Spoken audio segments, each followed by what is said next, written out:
silakan nanti untuk pertanyaannya bisa langsung disampaikan ke Kak Sherly. Baik, terima kasih Teh Siti. Ini Sherly catat pertanyaannya biar langsung ke pertanyaan.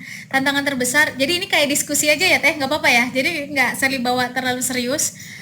Tantangan terbesar yang Sherly lewati sejauh ini. Sebelumnya Sherly disclaimer, Sherly mah masih jauh dari yang seharusnya, masih jauh teman-teman.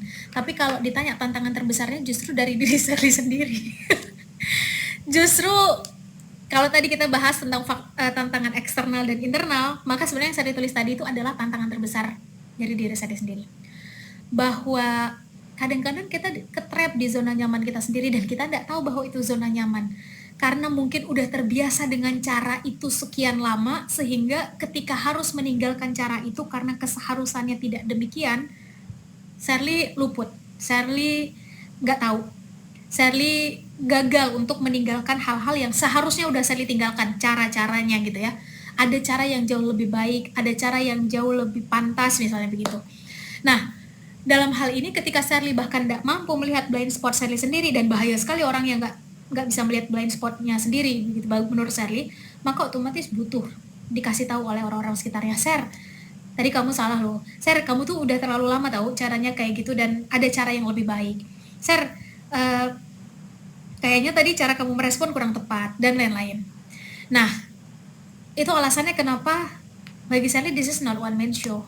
Maksudnya yang sekarang sedang Sherly jalani dan amanah yang diberikan ke Sherly, this is not one man show. Mungkin yang terlihat gitu ya adalah ya yang perform on the stage. Padahal sebetulnya ini adalah kerjaan banyak orang dengan skill dan talentanya masing-masing memberikan yang terbaik di bidang mereka, dan boleh jadi yang terlihatnya adalah yang di depan layarnya adalah Sherly. Nah, yang ingin Sherly highlight justru tantangan terbesarnya adalah bagaimana belajar dengan cepat, karena gini, sebetulnya tadi udah kesebut beberapa kali. Tantangan terbesar Sherly adalah ketika waktunya sekarang udah semakin sempit, tapi Sherly banyak sekali yang Sherly nggak tahu, sedangkan amanahnya yang diberikan ya ini kayaknya Sherly harus belajar lagi nih, wah kayaknya Sherly harus berguru lagi tapi waktunya nggak ada, sehingga ketika Sherly nggak tahu bahwa Sherly nggak tahu, wah itu bagi Sherly berat sekali. Lebih bagus Sherly mengatakan Sherly nggak tahu, tapi masalahnya ketika Sherly sudah sangat nyaman dengan cara seperti itu, ya Sherly melakukan cara-cara yang harusnya udah Sherly tinggalkan. Nah, Sherly tutup, sehingga tantangan terbesarnya adalah sadar bahwa ini nggak boleh lagi dilakukan. Contohnya apa Kak Sherly konkret? Contohnya adalah procrastination, menunda-nunda. Ketika misalnya ada 2, 3, 4, 5 hal yang harus dilakukan secara bersamaan, menundanya 15 menit aja misalnya, itu sudah jadi PR besar sekali.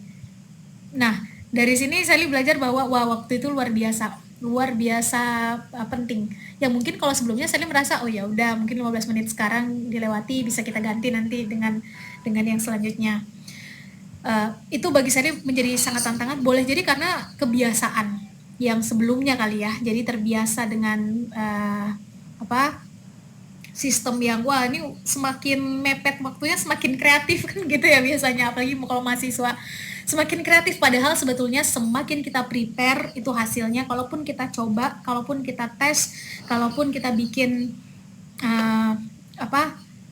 contoh dan kita lempar dulu ke lapangan gagal, kita masih punya waktu untuk memperbaikinya. Kalau untuk diri sendiri tidak apa-apa, tapi kalau konteksnya adalah ini tentang publik, wah ini rasa-rasanya zalim terhadap amanah yang zalim untuk melakukan itu ketika konteksnya adalah untuk publik.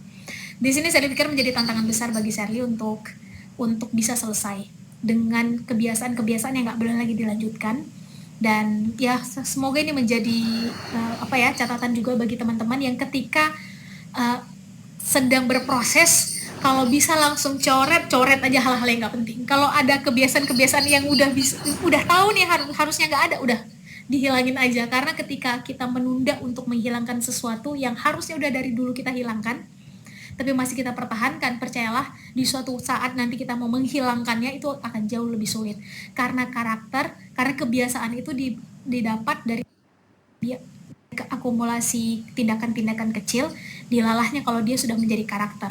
Kalau belum, ya syukur alhamdulillah. Kalau sudah menjadi karakter, bisa diubah, tapi PR-nya luar biasa. Itu yang pertama. Yang kedua, tantangan Sally adalah, yang tadi juga sudah Sally sampaikan, untuk menyeimbangkan antara logika dan perasaan. Ya namanya, dalam hal ini Sally harus akui bahwa bersama tim ini wilayah yang Sally sering bahas adalah wilayah sosial politik, yang di situ harus lebih besar logikanya daripada perasaan. Jadi dalam hal ini bagaimana menyeimbangkannya, Sally pikir menjadi tantangan yang Sally harus belajar, Sally harus terbiasa, dan Sally harus banyak diingatkan terkait itu. Mungkin itu Teh Siti. Apa yang Sally lakukan adalah yang tadi juga, yang 3 hal sudah Sally bagi. Sally akan mengelilingi diri Sally dengan social control yang berani mengkritik saat Sally salah. Kalau puja-puji itu udah biasa teman-teman, artinya setiap orang senang untuk menang, setiap orang siap untuk berada di puncak, tapi nggak banyak orang yang siap untuk dikritik, dan nggak banyak orang yang ketika sudah di atas siap untuk turun lagi. Maka Sally cenderung mengambil social control. Sally adalah yang berani mengatakan bahwa Sir, kamu salah, dan itu bentuknya voice bukan noise. Jadi ya udah, esensi yang disampaikan. Mungkin sakit, tapi ya udah, memang itu karena peduli, itu karena untuk perbaikan Sally. Saya pikir demikian. Semoga menjawab pertanyaan Teh Siti. Saya kembalikan lagi ke Teh Siti. Mangga Teh. Terima kasih banyak Kak untuk jawabannya, luar biasa menjawab sekali. Dan sini udah ada yang ngacungin tangan nih Kak. Banyak yang ingin bertanya. Mungkin untuk sesi pertama satu laki-laki, satu perempuan dulu ya Kak ya. Yang dari laki-laki boleh nih Kang siapa nih? Kang Suden nih, sambil acungnya double soalnya. Dari perempuannya Teteh, adakah? Baik, 1, 2, 3, karena belum ada laki-laki juga, silahkan Kang Fahrudin, silahkan. Kang Fahrudin, yang pertama Kang Suden terlebih dahulu, silahkan disampaikan pertanyaan.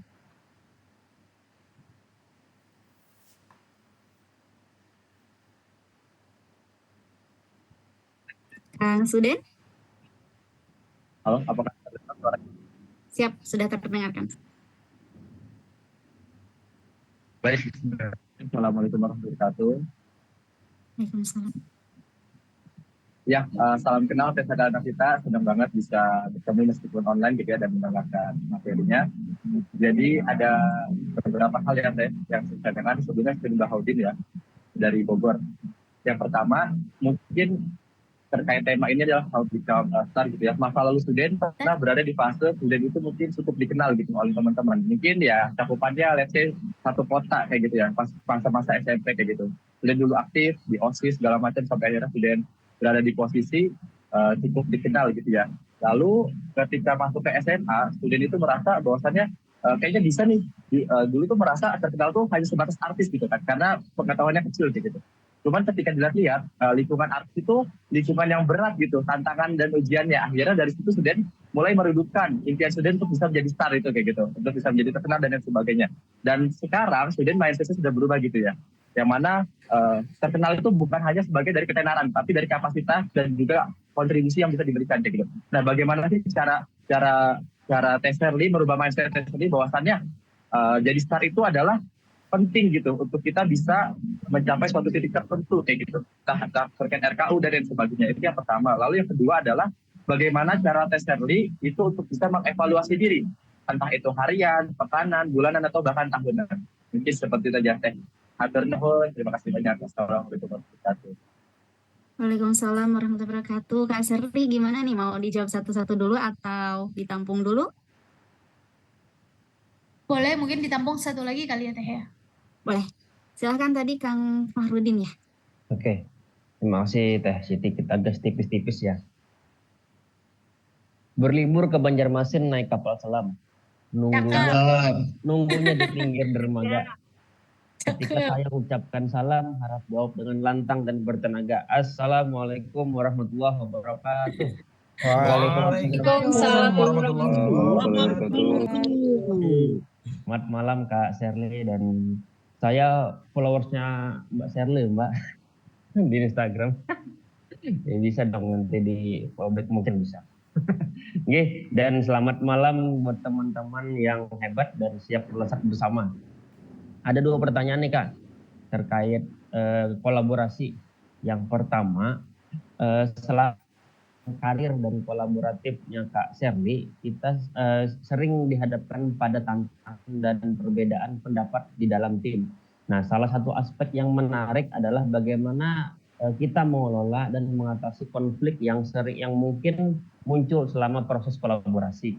Nah, dengan pengakuan, dengan dengan prinsip bahwa perbedaan pendapat bisa memperkaya ide dan solusi. Nah, saya ingin mendengar lebih banyak tentang pengalaman Kak Sherly. Apakah pernah mengalami situasi di mana konflik muncul dalam kolaborasi? Yang kedua, masih tentang kolaborasi, Kak. Saat kita berbicara tentang kolaborasi, sampai hari ini saya sangat meyakini bahwa inti dari kolaborasi adalah kesadaran akan keterbatasan kemampuan pribadi dan semangat sukarela untuk bekerja bersama dengan orang lain. Nah, dalam konteks ini, saya ingin mendengar pandangan Kak Sherly tentang bagaimana Kak Sherly memandang pentingnya kesadaran dan keterbatasan kemampuan terhadap individu dan kemampuan untuk berkolaborasi dengan sukarela. Mungkin itu aja, Kak. Terima kasih. Assalamualaikum warahmatullahi wabarakatuh. Waalaikumsalam warahmatullahi wabarakatuh. Terima kasih banyak Akang-akang yang sudah menyampaikan pertanyaannya. Untuk pertanyaannya langsung saja Kak atau perlu diulang kembali? Sudah catat. Langsung saja ya. Silakan, Kak. Siap. Baik, yang pertama dari Kang Sudan ada 2 pertanyaan. Sari coba sambil disatuin ya. Penting nggak sih sebetulnya pandangan Sari, penting nggak sih untuk populer, apalagi dalam hal ini untuk bisa bermanfaat, bersinar itu adalah tentang bermanfaat, dan bagaimana awal mulanya saya akhirnya menyadari itu. Titik balik Sherly itu saat kuliah S1, Kang Suden. Saat kuliah S1 itu di tahun kedua kuliah, Sherly ditegur oleh seorang mentor. Saat itu ya biasalah, namanya baru merantau gitu ya, jadi dan masih ya awal mula kuliah, semuanya Sherly ikutin, semuanya Sherly hokekan, Sherly hayuin, pokoknya Sherly merasa Sherly adalah anak muda yang produktif kala itu, gitulah intinya. Sampai akhirnya Sherly ditegur oleh seorang mentor, Kang, Sher, kamu tuh ngapain sebetulnya? Yang kamu lakukan itu namanya sibuk, bukan produktif. Awal mulanya di situ. Awalnya Sherly nggak terima, namanya anak muda di kayak gituin gitu, nggak ada tedek aling-aling, nggak sih langsung di kayak gituin, Sherly nggak terima. Akhirnya Sherly ditantang dengan 4 pertanyaan. 4 pertanyaan ini sering sekali Sherly sampaikan dalam kegiatan sharing bersama teman-teman muda. 4 pertanyaan ini menjadi awal mula titik balik Sherly karena Sherly gagal menjawab pertanyaan ini, Kang Suden. Dari situ bagi Sherly, ya yang namanya bersinar itu bukan tentang diri sendiri, tapi kita ninggalin apa untuk generasi sesudah kita. 4 pertanyaan ini menjadi standar Sherly sekarang melihat mana orang produktif dan mana orang sibuk, Kang Suden. Termasuk saat itu Sherly yang sibuk karena Sherly tidak mampu menjawabnya. Ternyata jauh sekali bedanya antara orang sibuk dan produktif. Nah, 4 pertanyaan ini yang Sherly gagal adalah, pertama, Sherly langsung saja, siapa kita di masa depan? Sherly ngelihat diri Sherly sebagai siapa di masa depan? What's the goal? What's the target? What's the vision? Apa visinya? Apa targetnya? Kamu ngambil jurusan ini dengan spesifikasi ini, misalnya ya, kuliah. Apa jurusannya? Ini keinginan orang tuamu yang gak selesai di masa muda, atau benar-benar keinginanmu yang pengen kamu lanjutkan dan kamu bertanggung jawab dengan itu? Sekali lagi, ini bukan tentang benar salah, tapi saat itu Sherly terdiam dan gak mampu menjawabnya. Nah, menjawab pertanyaan ini tadi kita udah bahas, dan Sherly yakin bicara RKU adalah bicara tentang itu, jadi Sherly gak panjang-panjang menjelaskannya. Yang kedua, pertanyaan yang Sherly pun gagal, Kang, adalah siapa kita sekarang? Sher, kamu tuh siapa sekarang? Menjawab pertanyaan ini bukan membawa identitas saya adalah anak Bapak A, Ibu B, lahir di provinsi ini, negara ini, bukan. Itu kita tadi juga sudah membahas, itu identitas yang nggak bisa kita pilih, ya udah, that's it. Itu adalah starting point. Tapi pertanyaannya, pada akhirnya seberapa kita menggali self-awareness kita tadi. Nah, termasuk di dalamnya, kira-kira kalau misalnya sebelumnya Kang Coki bahas tentang bakat, minat, dan seterusnya, dari situ kita akan tahu kira-kira pathway kita akan kemana. Karena mereka yang punya self-awareness ini akan pelan-pelan berbanding lurus dengan confident yang kita bahas. Sherly gagal di situ, sehingga wajar ketika hari ini trending A, Sherly akan ikut, besok viral B pun Sherly akan ikut. Sher, mau nggak bikin social project di provinsi D? Mau. Sher, mau nggak bikin kegiatan A bersama komunitas B? Pokoknya semua Sherly ikutin. Sher, mau nggak mewakili Indonesia dalam kegiatan C? Semuanya Sally hayuin, semuanya Sally okein, dan terasa capek sekali. Waktu berlalu 365 hari, 30 dalam setahun, 7 hari dalam seminggu, tapi kok ya begitu-gitu aja. Pertanyaan ketiga yang Sally gagal adalah, kalau memang begitu ya bagaimana Sir? Cara kamu sampai ke titik itu bagaimana? Bagaimana kamu memecah itu menjadi step-step kecil tapi konkret, nyata, dan setiap hari, ke minggu, ke bulan membuat kamu semakin dekat dengan target itu. Kalau targetnya aja tadi bingung, apalagi how-nya, Sally lebih bingung kan gitu ya. Terakhir, pertanyaan keempat yang membuat Sally terdiam, dan ya Sally gagal juga menjawabnya, adalah kita pengen ninggalin apa untuk generasi sesudah kita. Is this about you? Apakah ini hanya tentang kamu saja, yang batasan usiamu juga sangat terbatas, bahkan batasan usia kamu sebagai, sebutlah misalnya saat itu mahasiswa, juga sangat terbatas sekian tahun. Atau you talk about the others, kamu bicara tentang beyond yourself. Nah itu Sally akhirnya, wah ini ada cara berpikir apa nih yang Sally kok sepertinya tidak dapat gitu lah. Nah, semakin Sally pelajari, Sally butuh waktu agak lumayan lama kan saat itu untuk menjawab 4 pertanyaan itu, dan semakin kesini Sally belajar, ternyata 4 pertanyaan itulah yang paling sering ditanyakan pada anak muda sampai usia 14 tahunnya di 14 abad yang lalu. Sehingga wajar ketika usia 17 tahun sudah membekali diri dengan skill set yang dibutuhkan sesuai dengan RKU-nya. Wajar di usia 20-an tahun bicaranya bukan quarter life crisis misalnya gitu ya, kalau di zaman kita. Di usia 20-an tahun rata-rata sudah mulai pelan-pelan menunjukkan sebetulnya apa yang dilakukan itu on the track. Kalau misalnya kita sering mendengar kisah menaklukkan Konstantinopel itu oleh anak muda. Jadi dalam hal ini bukan tentang tua muda based on usia, tapi seberapa kita mempersiapkan diri kita. Usia 25 tahun adalah penaklukan pasar, dan yang melakukannya adalah perempuan. Artinya maksud yang saya pengen highlight adalah semakin kesini saya semakin sadar bahwa betapa luar biasanya waktu, khususnya waktu muda, dan ternyata aha moment Sally di masa kuliah itu yang membuat Sally sadar bahwa bicara tentang star itu adalah bicara beyond ourselves. Bicara tentang waktu kita terlalu terbatas untuk kita habiskan bermain-main dan bersenang-senang semata. Wajar kalau salah seorang guru besar bangsa, saya ambil lagi perkataannya karena baru selesai menyelesaikan bukunya, Buya Hamka pun pernah mengatakan, kalau hidup hanya sekedar hidup karena Buya Hamka, maka babi juga hidup. Kalau hidup hanya sekedar makan, bermain-main, bersenang-senang, maka kera juga melakukan hal yang sama. Ketika manusia diberi 2 kelebihan mutlak oleh Tuhan, pertama ininya, kedua ininya, hati untuk berempati, memanusiakan manusia, merasakan apa yang orang lain rasa, menaruh kakinya di sepatu orang, maka ketika keduanya dijaga dan dikolaborasikan, siap-siap gebrakan-gebrakan besar akan sama-sama bisa dilakukan. Minimal untuk dirinya, ketika dibesarkan skalanya otomatis kita bicara tentang hal-hal yang tadi kita bahas. Nah, hanya saja di masa-masa sekarang harus kita akui tools atau alat yang ada di tangan kita ini, teman-teman, justru yang mendegradasi sisi-sisi empati kita, bahkan di anak-anak kita. Membuat kita semua akhirnya fokus pada apa yang kita sukai. Kita semua dipaksa untuk kacamata kuda. Kalau nggak percaya, kita klik sekarang di aplikasi yang sama, yang akan muncul di layar teman-teman misalnya, dan di layar Sally, kemungkinan besar ini akan berbeda. Kenapa coba kira-kira bisa begitu? Algoritma.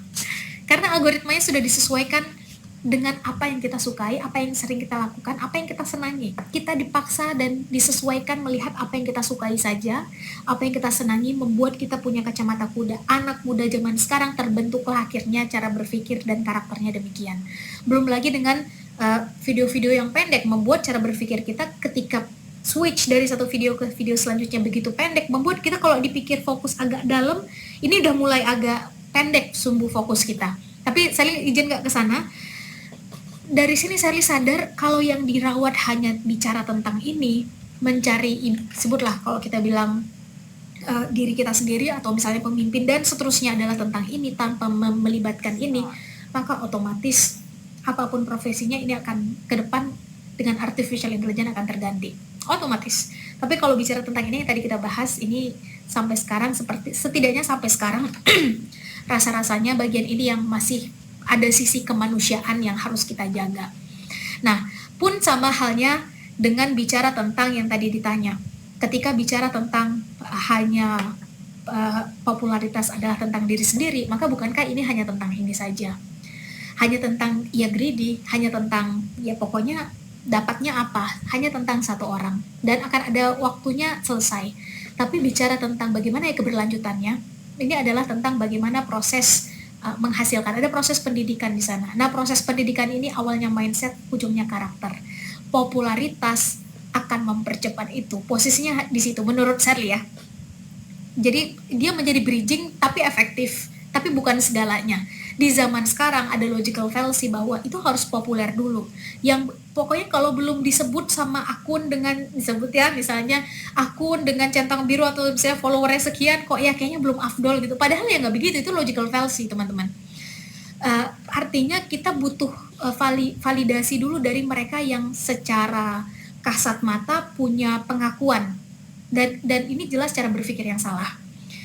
Teman-teman bayangkan cara berpikir seperti ini diadopsi sesudah, dalam hal ini kan media setelah Perang Dingin kemudian dikuasai oleh Amerika, dan ketika bagian ini dikuasai oleh pihak tertentu, maka kebenaran itu sangat tergantung standarnya kepada mereka yang punya privilege itu.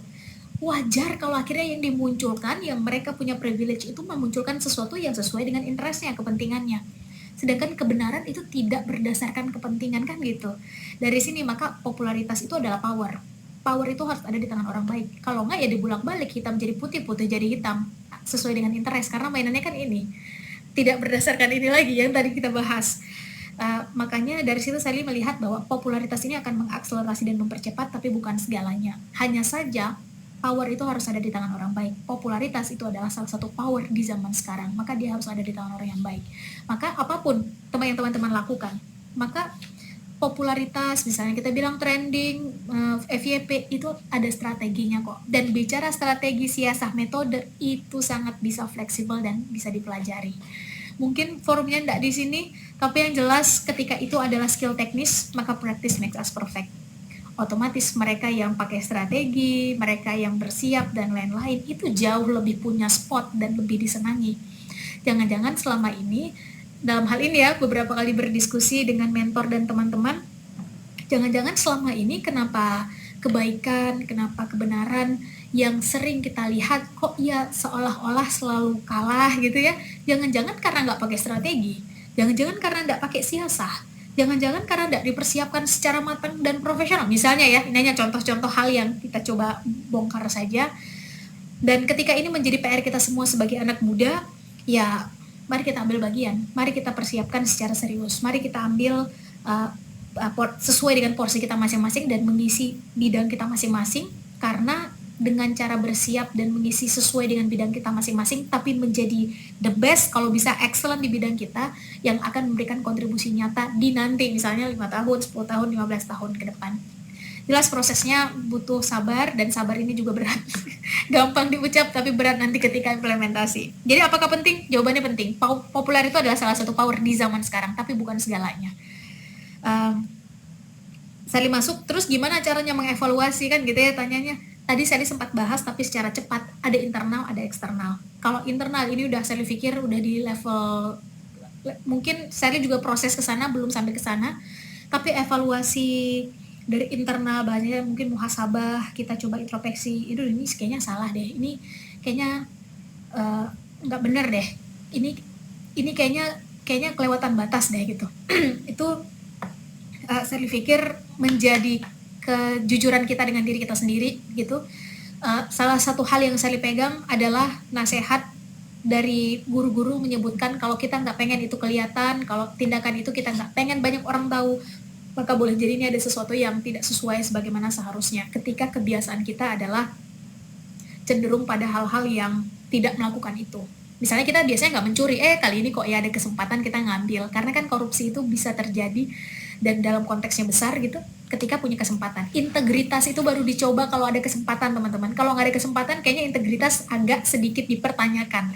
Jadi ketika kita merasa kok ya salah yang ngambil ini, ini jangan-jangan secara diri ini mulai ada hal-hal yang boleh jadi muhasabah itu menjadi penting, introspeksi, tanya lagi. Nah, tapi kan nggak setiap saat bisa evaluasi internal kan gitu ya. Maka kalau dari Shirley ada eksternal.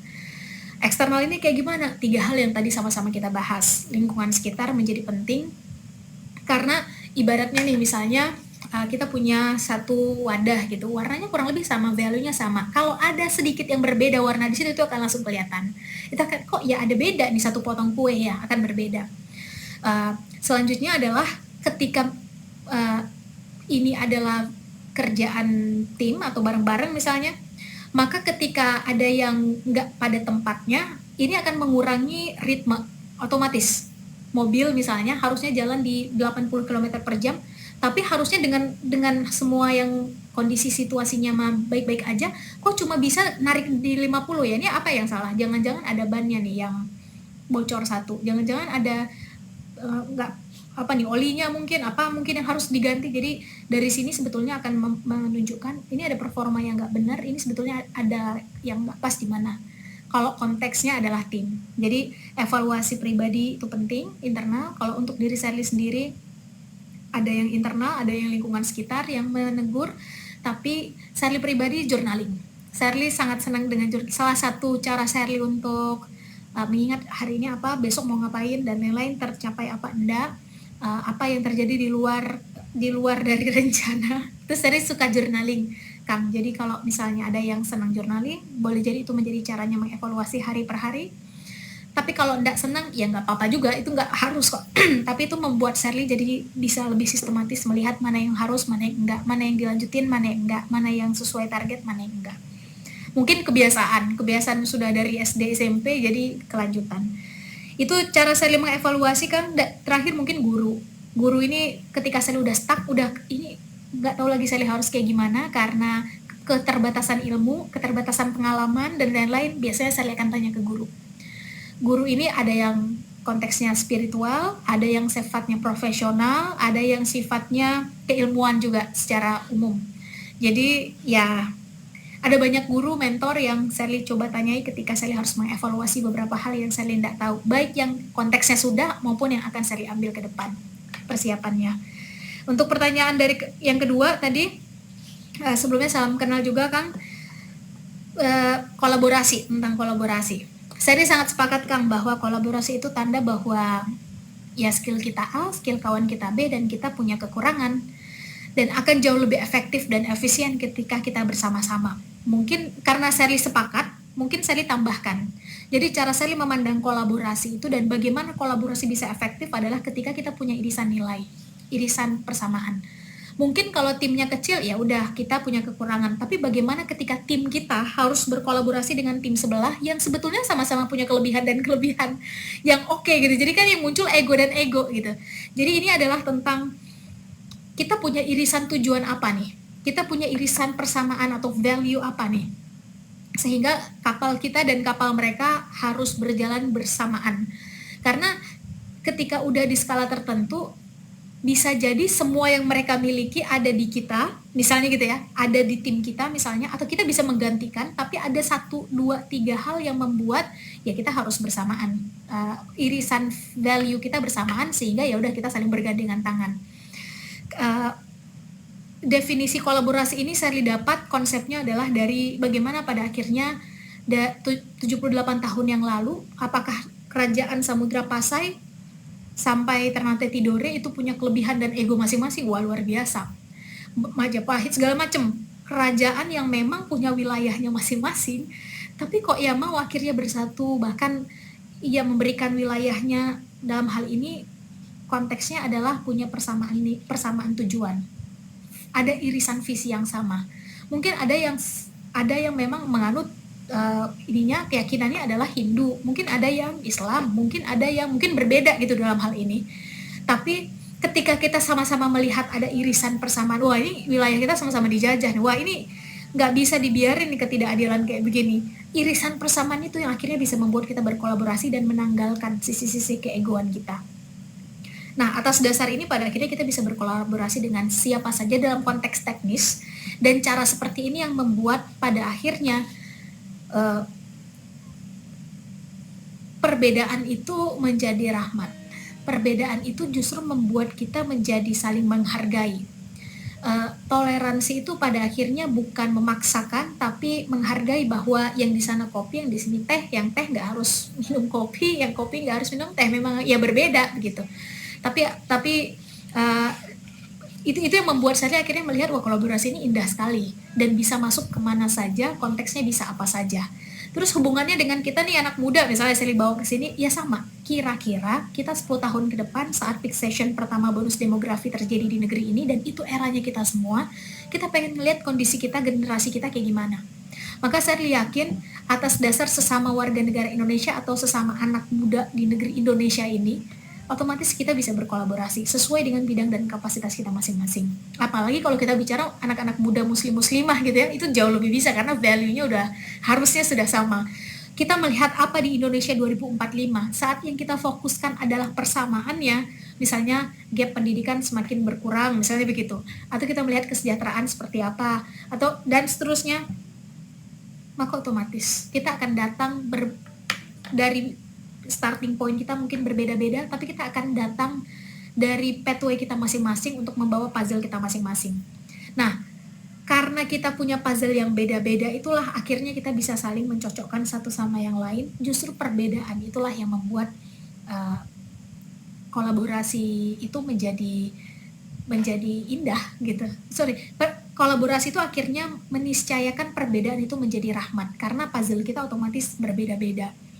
Sel tutup sehingga sadar akan adanya kekurangan di diri kita, kalau tadi yang di highlight oleh kawan kita, dan sukarela, ada volunteerism di situ, ada kesadaran kalau Sally boleh menambahi, dan Sally tutup ada irisan nilai atau irisan tujuan yang sama, maka otomatis kita bisa berkolaborasi. Tapi yang kalau kita highlight terus adalah perbedaannya gitu, nggak usah jauh-jauh misalnya sama umat Islam, wah beda nih, yang satu kunut, yang satu enggak, yang terus kita highlight adalah perbedaannya, maka sulit sekali bagi kita untuk bersatu. Mungkin itu dari Sally, semoga bisa memberikan perspektif untuk kita semua, terutama untuk tadi yang bertanya tentang kolaborasi. Silakan. Baik, terima kasih banyak Kak Shirley. Kita masih ada waktu sedikit lagi. Apakah boleh satu pertanyaan lagi, Kak? Kalau masih ada boleh. Oke, silahkan Kak Nur Alam Siti Hadi tadi di kolom chat udah ya, kemudian Ngacung juga. Silahkan disampaikan dengan singkat langsung ke pertanyaan aja mungkin kan. Silahkan. Ya, terima kasih Teh. Alhamdulillah saya kira nggak dapat kesempatan tadi karena sudah habis. Salam kenal Mbak Shirley. Siap, salam kenal. Siap, sama izin Teh, saya member SC juga, sempat ditahan di angkatan 20, batch 20. Ini izin langsung ke pertanyaannya, Mbak Shirley. Ya. Ini zaman sekarang problematika anak-anak muda adalah tentang insecurity atau rasa kurang percaya diri. Bagaimana disampaikan Mbak Shirley tadi, rasa takut itu wajar. Namun di sini pertanyaan saya adalah, sebagaimana di kolom komentar saya sampaikan bahwa di salah satu milestone saya itu saya ingin menunjukkan diri sebagai content creator. Nah, di sana berbagai hal yang rasa takut itu ada, seperti misalkan dari netizen yang toksik ataupun berbagai hal yang dapat memberikan influence yang tidak baik seperti itu, dikarenakan kurangnya kapasitas yang saya miliki.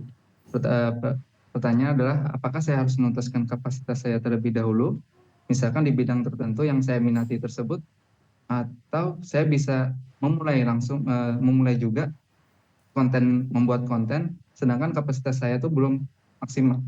Nah, itu yang saya takutkan. Bagaimana saran dan tips dari Mbak Shirley supaya saya percaya diri untuk bergelut media sosial, dikarenakan itu ada nilai popularitas di sana, Mbak. Nah, bagaimana Mbak tips dan sarannya begitu? Baik, terima kasih sebelumnya untuk pertanyaannya. Seri langsung saja terkait karena spesifik content creator ya, jadi saya langsung bahas ke contohnya.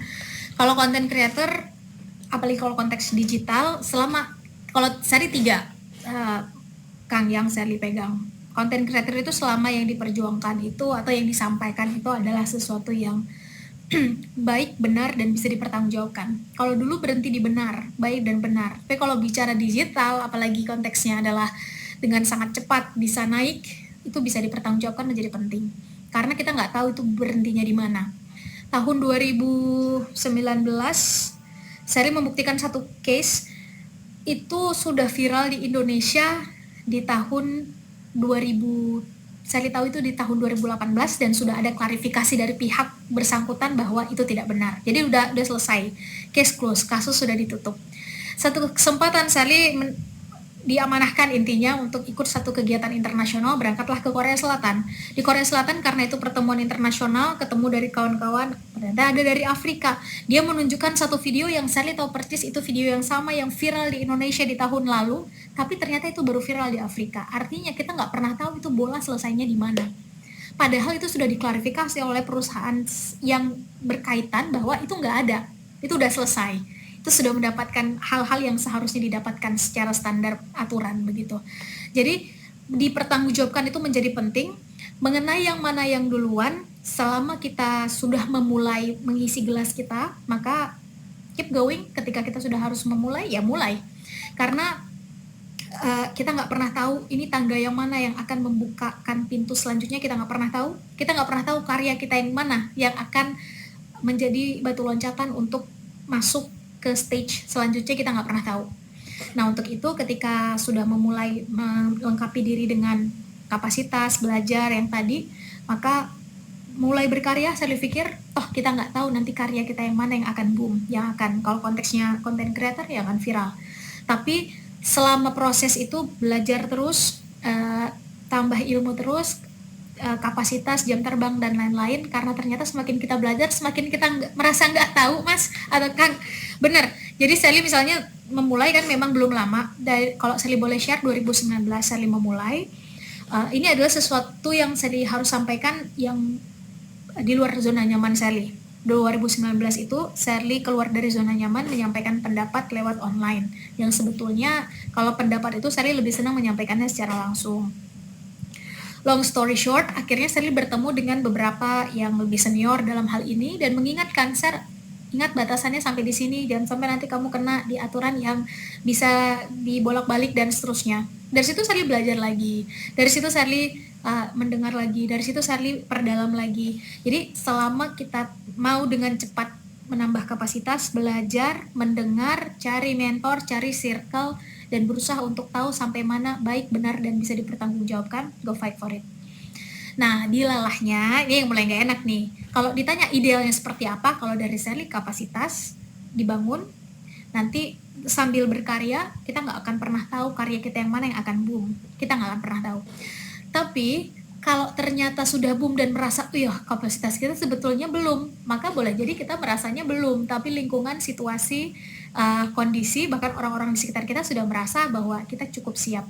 Nah, boleh jadi kita menyukai sesuatu yang kita, udah yakin banget nih, suka banget, ternyata menurut Tuhan belum, kamu lanjut dulu, kamu lewati dulu nih jalan-jalannya, and then vice versa. Boleh jadi kita belum merasa siap, gak bisa, kita cenderung menghindari, kita cenderung dan seterusnya. Ternyata kata Tuhan, yaudah ini ditaruh, dikasih supaya kamu lebih mempersiapkan diri secara cepat, atau karena memang sebetulnya kamu sudah siap. Jadi dalam hal ini biarkan tangan-tangan Tuhan, biarkan situasi yang berjalan sesuai dengan kehendak Tuhan. Tugas kita adalah mengontrol apa yang bisa kita kontrol, yaitu terus belajar. Dalam konteks ini semakin kita belajar, sebetulnya hukum alamnya kan semakin kita tahu bahwa kita tidak tahu, bahwa menjaga kembali alasan atau strong why kita, sebetulnya tujuan kita ngonten itu apa. Misalnya kalau konten creator, tujuan kita menulis itu apa, tujuan kita membuat komunitas ini itu apa.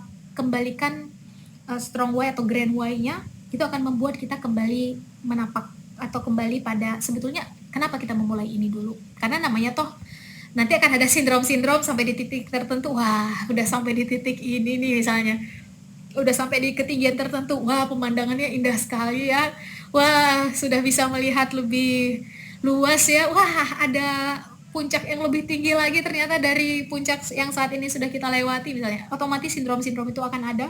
Tapi ketika 3 hal tadi kita miliki, plus terus belajar lagi dan lain-lain, saya akui harus turun lagi untuk naik ke puncak selanjutnya. Kita harus turun lagi, harus, nggak mungkin, kecuali mau terbang gitu ya, kecuali mereka yang punya kapasitas untuk terbang.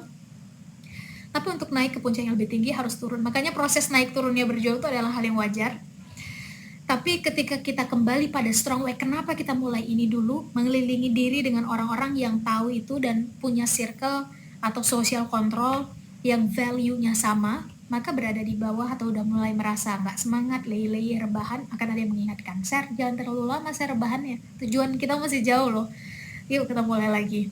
Udah mulai ada sindrom-sindrom biasa, ego misalnya tinggi hati, Ser jangan terlalu tinggi Ser, tujuan kita bukan di atas loh, tujuan kita di sana. Proses ini yang akan membuat perjalanan berjuang, kalau misalnya konteksnya adalah berkarya, itu justru menjadi indah. Justru bagian-bagian ini yang nanti ketika looking backward akan memberikan kita banyak pembelajaran, ibrah, hikmah yang boleh jadi itu bisa menjadi kebaikan untuk yang lain yang bergerak dalam hal yang sama, atau mungkin konteksnya misalnya masnya bergerak dalam hal content creator, boleh jadi ada yang cocok dan diambil. Mungkin itu bisa Sherly jawab. Jadi mulai aja dulu, kalau sudah merasa punya modal sedikit kapasitas sambil diisi, toh kita nggak tahu karya kita yang mana yang akan boom duluan. Tapi satu hal yang pasti, karya yang dikeluarkan itu harus ada. Kalau dari Sherly standarnya 3, itu baik. Kalau nggak baik ngapain kita keluarin kan gitu ya. Baik dan benar. Kalau standar benar itu nggak berubah. Kalau konteksnya adalah kita orang Islam, berarti standar benar itu Al-Quran dan Al-Hadis. Itu nggak berubah lagi. Jadi ketika standarnya adalah itu ya, kalau konteksnya data ya ini benar apa enggak, datanya sumbernya dari mana kan gitu ya. Yang selanjutnya adalah bisa dipertanggungjawabkan. Ini logika berpikirnya bisa dipertanggungjawabkan apa enggak, pemilihan katanya bagaimana. Kalau tadi sumbernya adalah data-data dan lain-lain, ini yang mengeluarkan bisa dipertanggungjawabkan apa enggak, dan seterusnya. Ketika bagian itu sudah, maka berbeda sekalipun kontennya atau kemudian dihujat misalnya, wah kita jadi banyak haters, ya nggak apa-apa. Karena kalau ada 100 orang, 99-nya korupsi, 1 orang yang berintegritas yang akan dianggap berbeda dan dijauhi dan dimusuhi dan dikeluarkan, otomatis yang 1 orang itu. Ada 10 orang yang 10 murid, 9-nya menyontek, 1 orang yang jujur yang akan dijauhi kawan-kawannya, otomatis yang 1. Dan apakah emang Mbak Sherly pernah kayak gitu misalnya? Dalam hal ini mungkin di lain waktu kita cerita, tapi itu salah satu tantangan mungkin tadi kalau Teh Siti yang tanya pertama, itu salah satu tantangan yang saya pikir menjadi konsekuensi yang harus dilewati ketika memilih jalan yang tidak umum. Tapi saya pikir sudah harusnya kita membiasakan yang benar, bukan membenarkan yang biasa. Bukan karena dia biasa, jadi dia benar. Wah biasa sih, kalau ada 100 juta ya bisalah 70%-nya untuk kita, nanti sisanya baru kita kasih, misalnya gitu. Kita mulai membenarkan sesuatu yang biasa, padahal logikanya tidak begitu. Maka harus berani memotong cara berpikir kayak begini. Maka yang melawan arus itu biasanya adalah mereka yang akan dibenci, maka konsekuensi akan selalu ada. Ini adalah tentang bagaimana kita mempersiapkan diri dengan konsekuensi itu. Saya tutup satu perkataan yang membuat saya kuat ketika melewati masa-masa kayak gitu, Kang. Bahwa ya